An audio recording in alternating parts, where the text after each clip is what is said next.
Depuis le début de One Piece, le lion était destiné à affronter le dragon. Depuis 25 ans, Oda met plein d'indices en place à travers différents personnages, dont des antagonistes, mais surtout son protagoniste. Et cette vidéo servira à vous montrer que dans ce monde, rien n'arrive au hasard. Bonjour à tous chers viewers, c'est Scanor, et aujourd'hui, je vais vous montrer que le dragon était destiné à affronter le lion. Pour les sceptiques de ce sujet, sachez d'abord que je ne sors pas ça de nulle part. Shiki, dont l'origine est Wano Kuni, et ça on le comprend à travers sa culture, ses rites et ses accoutrements, avait affiché comme fresque durant le film Strong World la légende du lion Shishi affrontant le dragon légendaire. On se rend compte que depuis très longtemps, Oda avait déjà prévu que cet aspect soit profondément lié à Wano Kuni. S'il y en a qui doutent de l'origine de Shiki, eh bien sachez que la sorcière au service de Kaido avait le visage de Shiki sur elle. Pour la suite, il faut d'ailleurs se demander pourquoi le nom Shishi, car ça veut tout simplement dire lion en japonais. Et cette opposition entre le lion et le dragon est quelque chose qu'on verra assez dans One Piece depuis le tout début d'ailleurs, sans que vous,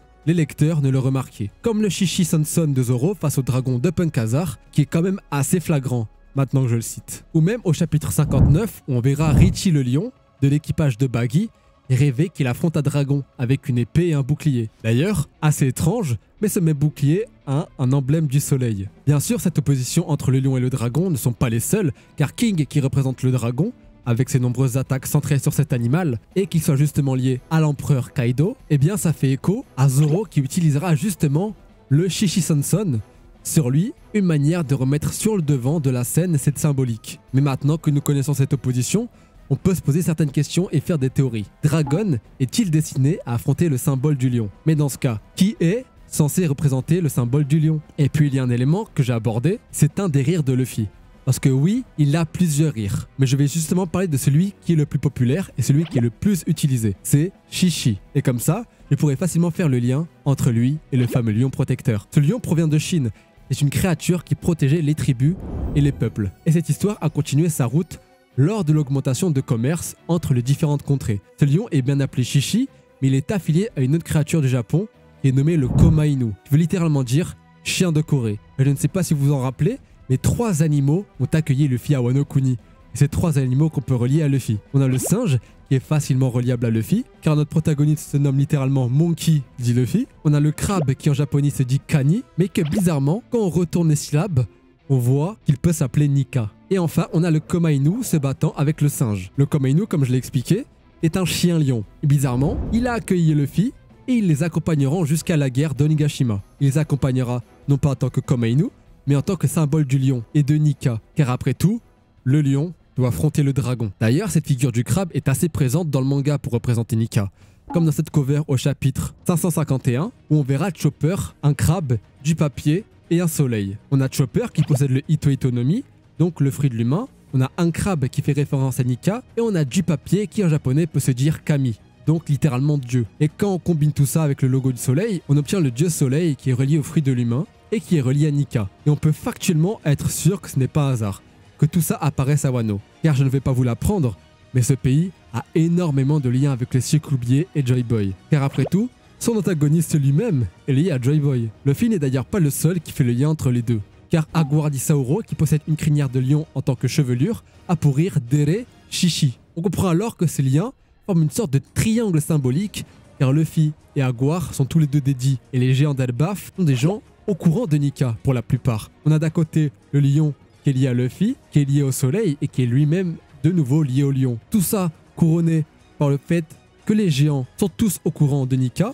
comme l'ont précisé Dory et Brogy. On comprend alors que depuis le début, Luffy était destiné à combattre le dragon légendaire à Wano Kuni. Et je n'ai pas besoin de vous faire un dessin pour que vous compreniez que c'est alors Kaido qui devait l'affronter. Tout comme Kaido lui-même était destiné à être son ennemi pour réveiller Joy Boy, comme on le comprend dans son face-à-face avec Yamato, où elle lui demandera pourquoi avoir choisi de terroriser le pays de Wano précisément, et pourquoi il ne veut pas laisser ce pays libre. Et Kaido lui répondra que le monde n'est pas aussi simple qu'elle le pense, et qu'il est ici, justement, car c'est Wano Kuni. Et en faisant le lien avec sa phrase où il dit à Luffy « Alors toi non plus, tu n'auras pas pu devenir Joy Boy », tout prend son sens, et on devine qu'en fait, depuis le début, il avait pris possession de Wano, justement pour attendre la venue de Joy Boy. Lui qui depuis petit a toujours voulu le devenir. Et maintenant, je pense que les habitués de cette chaîne le connaissent, que serait une de mes vidéos sans jeu de mots japonais. Parce que oui, il y en a un que j'ai peut-être déjà présenté.